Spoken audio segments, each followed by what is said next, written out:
ونعوذ بالله من شرور أنفسنا وسيئات أعمالنا. من يهده الله فهو المهتدي ومن يضلل فلن تجد له وليا مرشدا. وأشهد أن لا إله إلا الله وحده لا شريك له، وأشهد أن محمدًا عبده ورسوله صفيه وخليله أرسله بالحق بشيرا ونذيرا وداعيا إلى الله بإذنه وسراجا منيرا.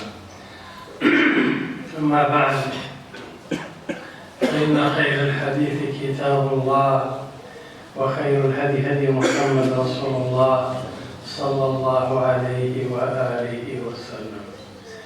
وشر الأمور محدثاتها، وكل محدثة بدعة، وكل بدعة ضلالة، وكل ضلالة في النار. عباد الله، إن الله تعالى يقول بكتابه العزيز: يا أيها الذين آمنوا اتقوا الله حق تقاته ولا تموتن إلا وأنتم مسلمون. ويقول سبحانه وتعالى: يا أيها الذين آمنوا اتقوا الله وقولوا قولا سديدا يصلح لكم أعمالكم ويغفر لكم ذنوبكم، ومن يطع الله ورسوله فقد فاز فوزا عظيما. My dear brothers and sisters, subject of my khutbah today is to talk about one of the greatest sins that humans commit against each other. And there's no doubt there is no greater sin than taking an innocent life without a reason. قتل النفس بغير حق. And I'd like to share with you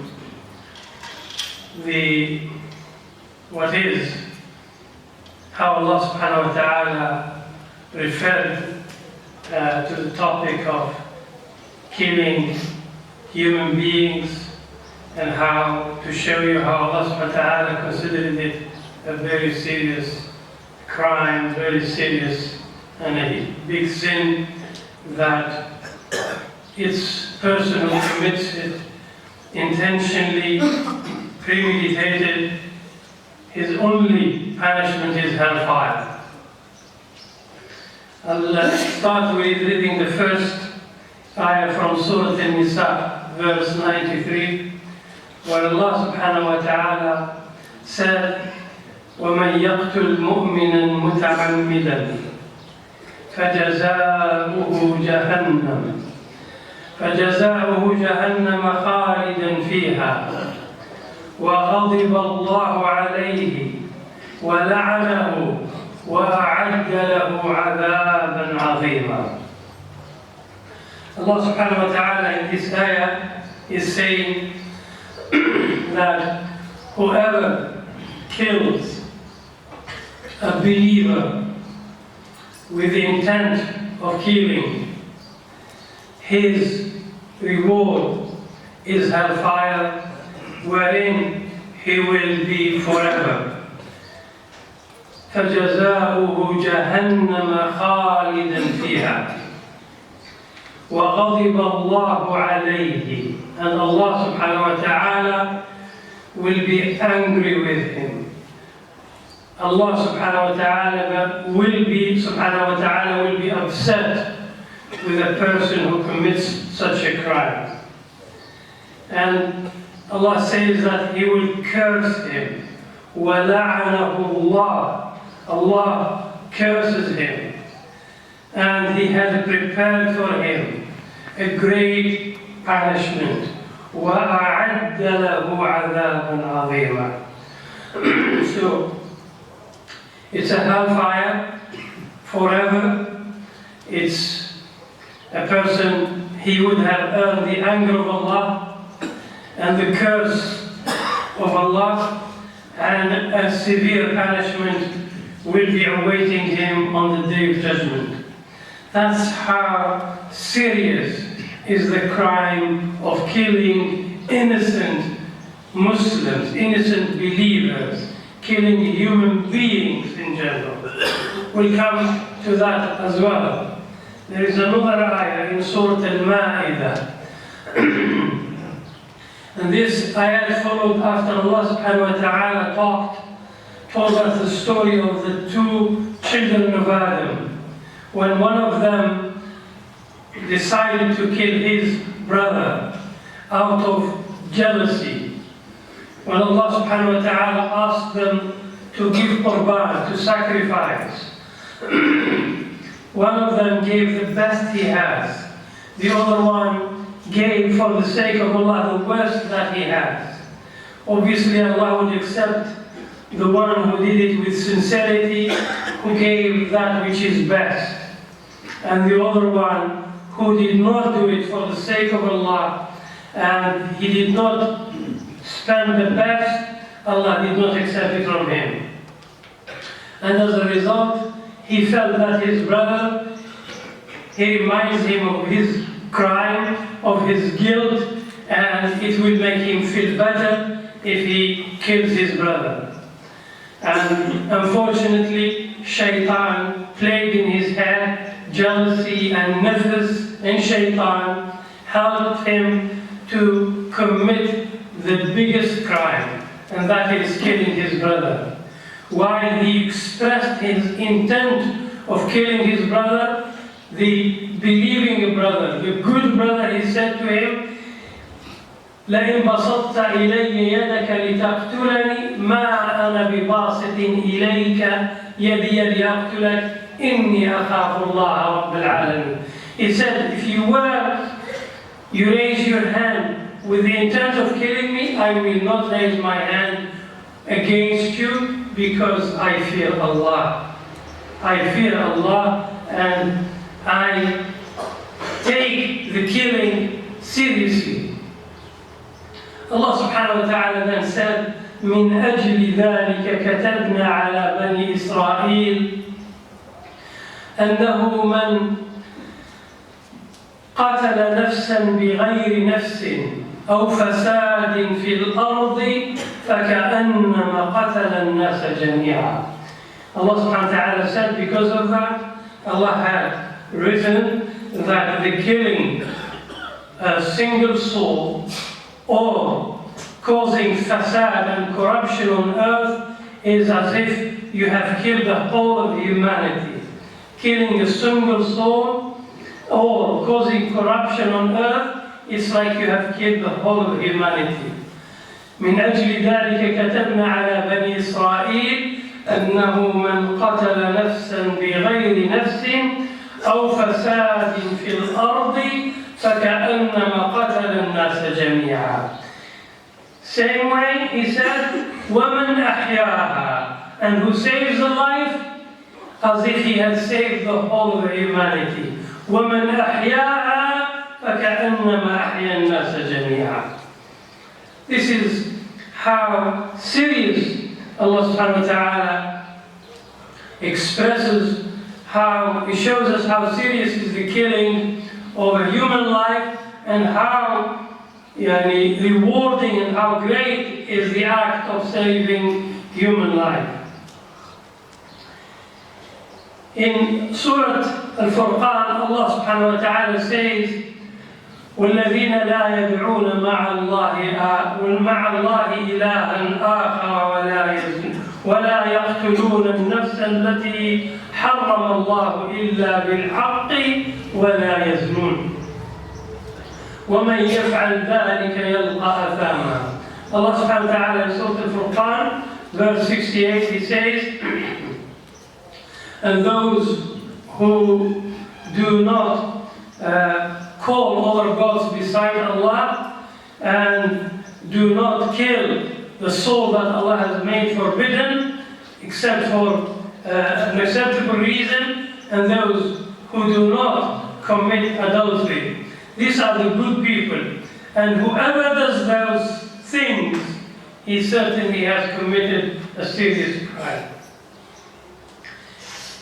conclude the evidences, and there are so many, but of the time limitation in the khutbah, I will conclude it by a hadith in which Rasulullah ﷺ said in Sahih al-Bukhari, he said, اجتنبوا السبع الموبقات. He said, avoid the serious crimes, the serious sins. قالوا يا رسول الله وما هن؟ قال الشرك بالله. The greatest sin, no doubt, is the shirk, is associating other gods beside Allah subhanahu wa ta'ala. And sihr, practicing witchcraft, practicing resorting to sihr to divide families, to break families, to make animosity between husband and wife, or for whatever reason, a person who practices sihr, who seeks the help of sihr, he has committed a serious crime.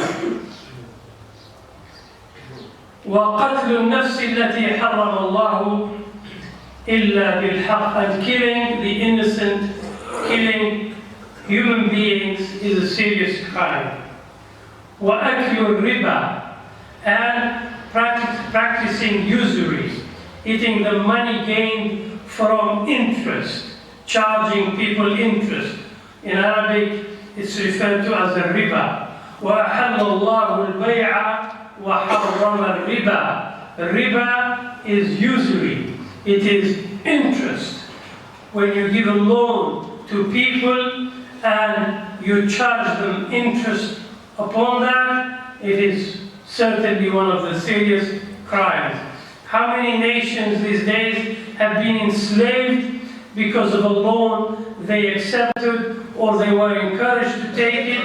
Until today, the revenue, the revenue that the country generates is used to pay the debt, to pay the interest upon the debt. Instead of being spent on schools and hospitals, nations are paying for the interest that probably previous government did, or somebody lured them to do it, and the rest of the people are paying for it.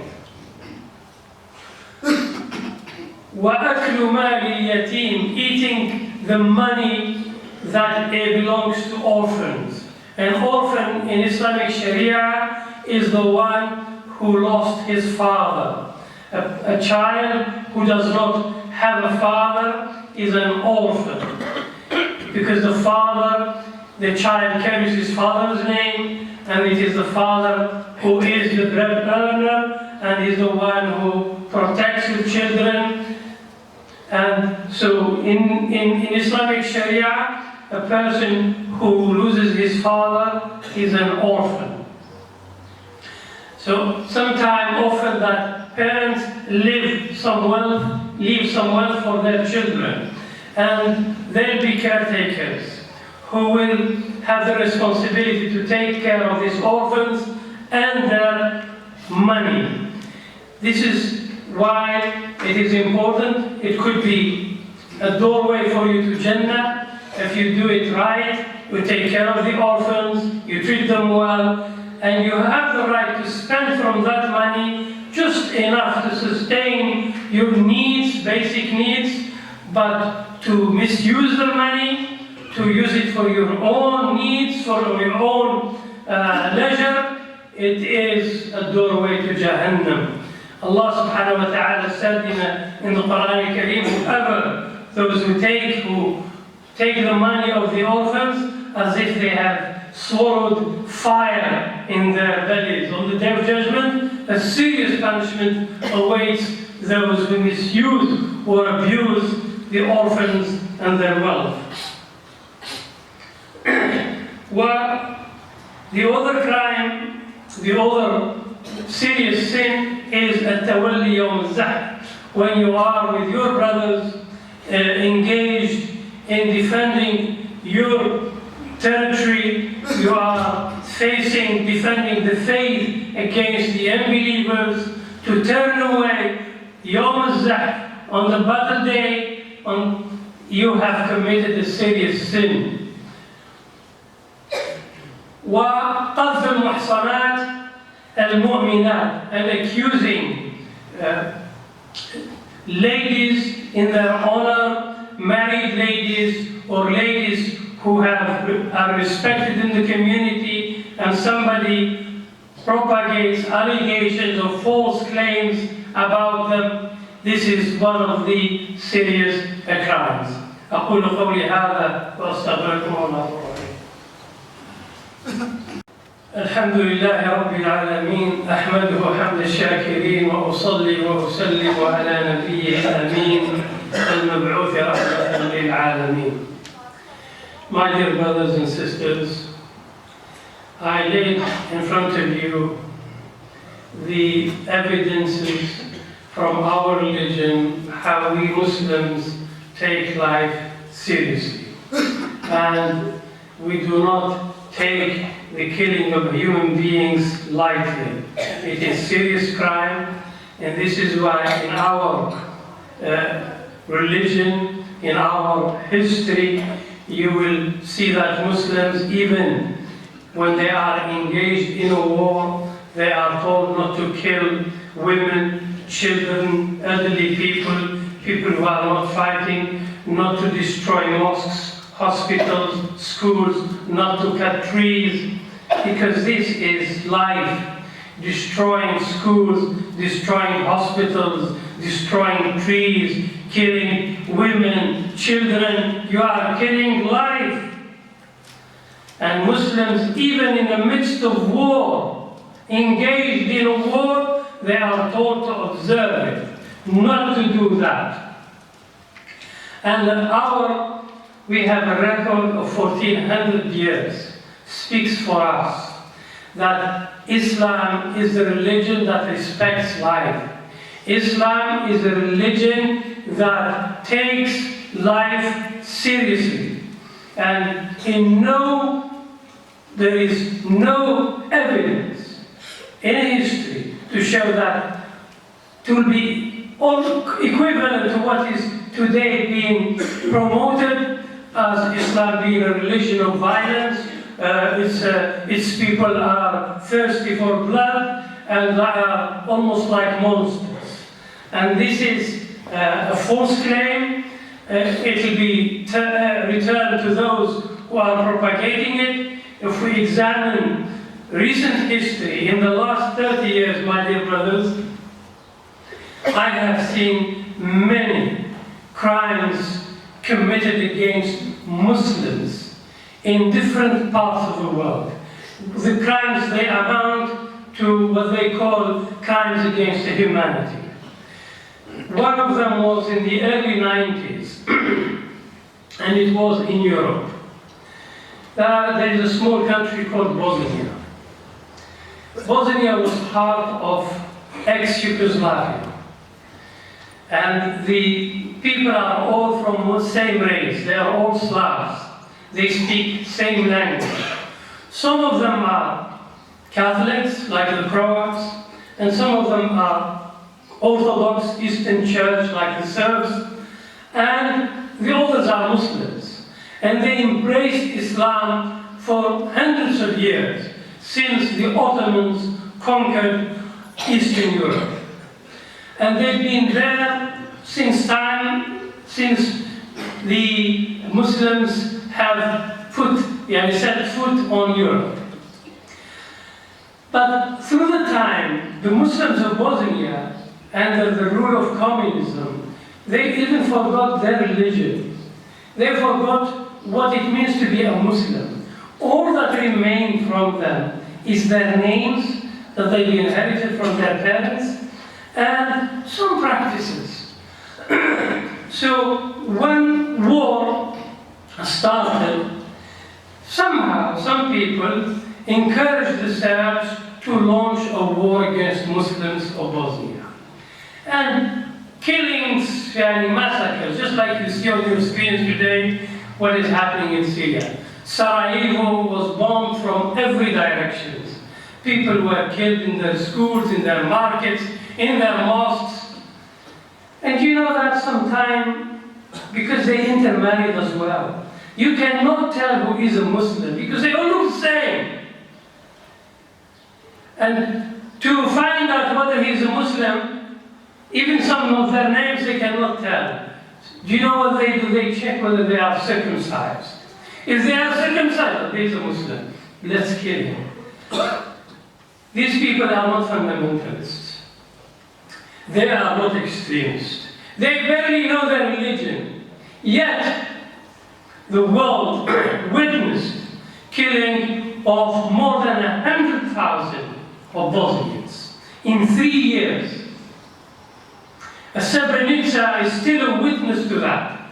It's still, the case is still in the International Court of Justice. A town declared a safe haven. Its people were told to give up their weapons and the United Nations forces will protect them.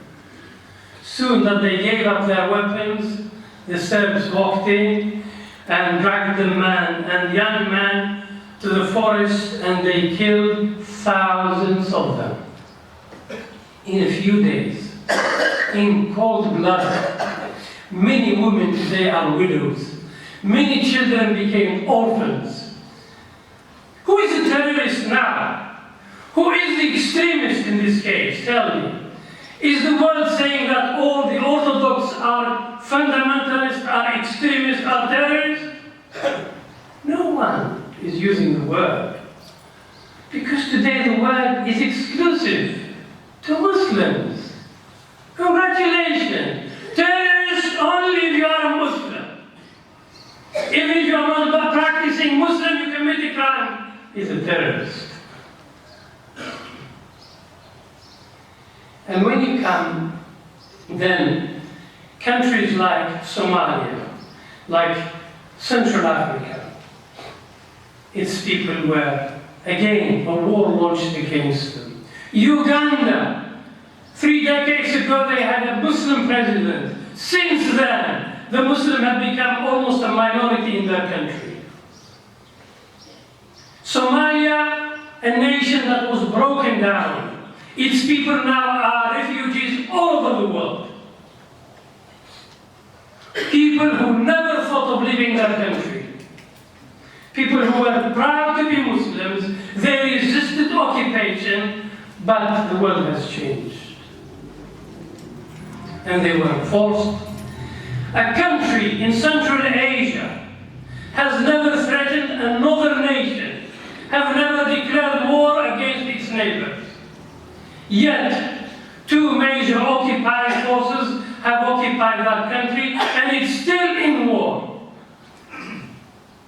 I think you should know which country it is. Afghanistan. What did Afghanistan do to be occupied in 1979 and in a decade or so was occupied again and war is still going on in that country? Wallahi, they did not threaten anybody. They did not launch war against anyone. And there is no evidence that the majority of people of Afghanistan are what you call terrorists.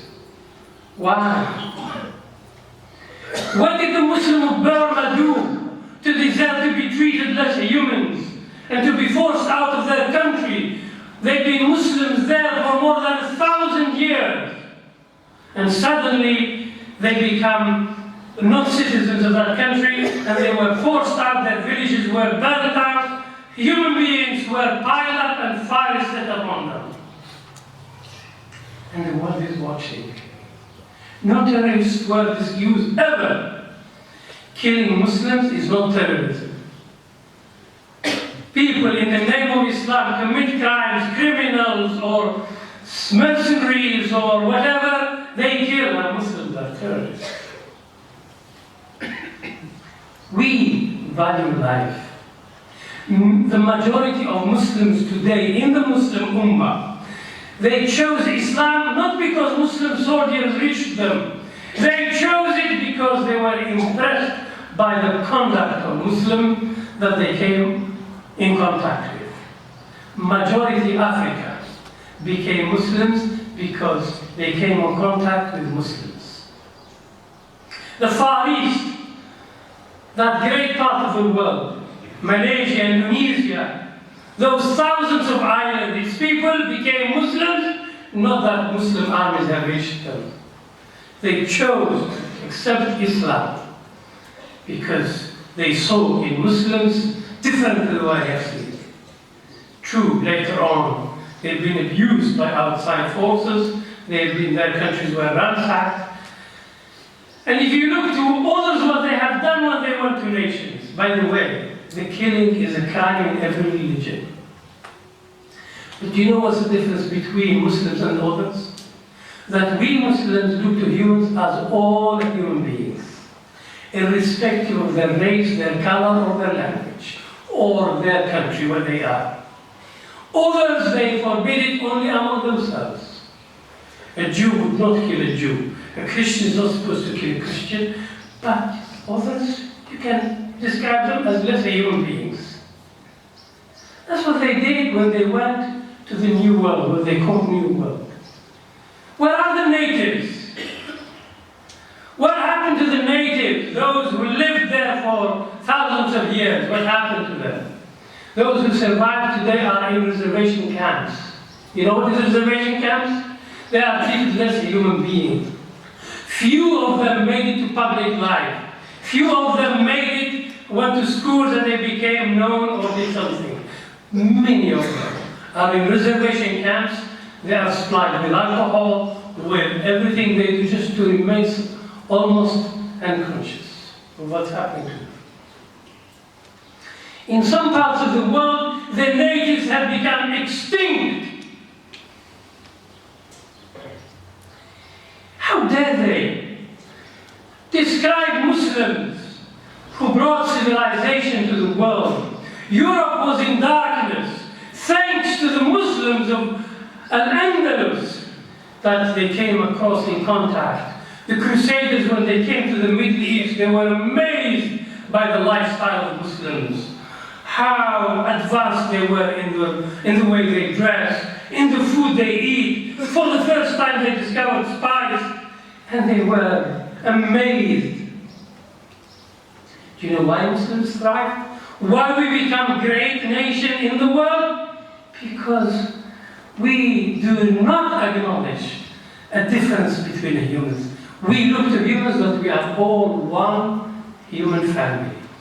You will find, even today when you go to Hijaz, the neighbors of Mecca, you will find families who are originally from Central Asia. Some of them are from India. Some of them are from North Africa. Some of them are from Europe.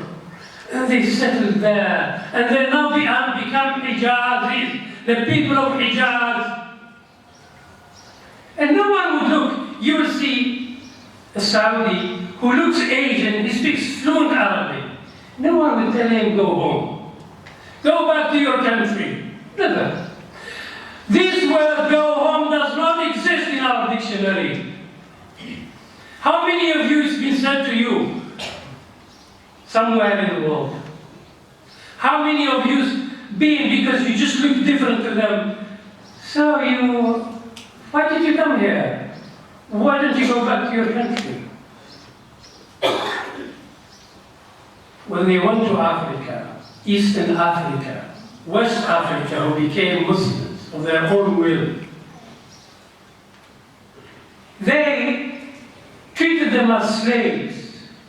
Free people in their land, they were shipped into North America to be treated as slaves, to work in the sugar fields. Till today, people are still fighting to be equal citizens. You do not find that in Islam. Wallahi, I had a Sudani friend, he said, I went to, for the first time I realized I was black. I did not know I was black. Till I went to that country.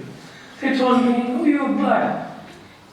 Because he has never heard this word. Those black and white does not exist in our dictionary. My brothers, Rasulullah sallallahu alayhi wa sallam sorted out that issue in the first few years of Islam. He said, لا فضل لعربي على أعجمي ولا لأعجمي على عربي ولا لأبيض على أسود الناس سواسية كأسنان المشط. People are equal. all people. متى استعبدتم الناس وقد ولدتهم أمهاتهم أحرارا? Since when you have the right to enslave people while their mothers gave birth to them as free people? This is our culture. This is our ummah. My brothers, walk and do not be intimidated. Wallahi, Muslims brought only goodness to the world. And humanity is suffering today because the Muslims are no longer influential in the world. And if you wait for the world to help Muslim countries, wallahi, you're going to wait for a long time. Unless we Muslims get together, and we have the resources, we have the ability, we have skilled people. MashaAllah, I see in this mosque, I know there are many resourceful people, many skilled people in every field. And wallahi, we can do it. The world needs us. Wallahi, the world needs the Muslim world. Needs our countries more than we need them. They can never break away. They can never make an iron border between us and them, because where else do they get the resources from? Allah bless this ummah, that whenever you dig, you'll find something. You'll find gold, you'll find diamonds, you'll find oil, you'll find gas. Allahu Akbar. You know, I had a non-Muslim lady talking about her country, which is so insignificant today in world politics. And she said, I come from the richest country in the world. And people were surprised. She was talking in Europe. And she said, in our backyards, when we dig, we find diamonds. In my backyard, we found gold. This country is rich. The biggest richness is this religion. It's the greatest gift given to humanity. We Muslims have a responsibility. There will be no prophet after Muhammad sallallahu alaihi wasallam. It is you and me. Prophets have suffered. They have faced rejection. They faced killings, attempts of killing, but they stood and they continued. They persevered till the world reached all the Muslims, all the humans. We are the followers of the prophets. We are the followers of Muhammad sallallahu alayhi wa sallam, who said, لَزَوَالُ الدُّنْيَا عِنْدَ اللَّهِ أَهْوَنْ مِنْ قَتْلِ مُسْلِمٍ. The disappearance of the dunya is less important than killing a human soul. That's how. Abu Dharr al-Ghifari once, this is in the early years, described Bilal. He told him by the color of his mother. He told him, Yabn al-Sawda. And Rasulullah heard that and he was so upset. He told Abu Dharr, he said, Ya Abu Dharr, إِنَّكَ امْرُؤٌ فِيكَ جَاهِلِيَّةٌ. And Abu Dharr realized what serious thing he did. And he had to make tawbah and to cure himself from this racism. He put his head on the ground and he told Bilal, put your feet over my head. This is Islam. My brothers and sisters, we have a responsibility to the world. Please teach your children Islam. Please teach your families Islam. Please be a real Muslim in your workplace, in wherever. You know, this country, 25 years ago or so, its security was affected. And alhamdulillah, by Allah's grace, it became independent. It became free again. And we, people who live in this Kuwait, we congratulate and we pray to Allah subhanahu wa ta'ala to keep the safety and security in this country. And may Allah grant it to all Muslim countries. May Allah grant peace and independence to the people of Syria. May Allah grant peace and independence to the people of Palestine. And to all the Muslims around the world. أقول قولي هذا واستغفر الله لكم. اللهم اهدنا فيمن هديت وعافنا فيمن عافيت وتولنا فيمن توليت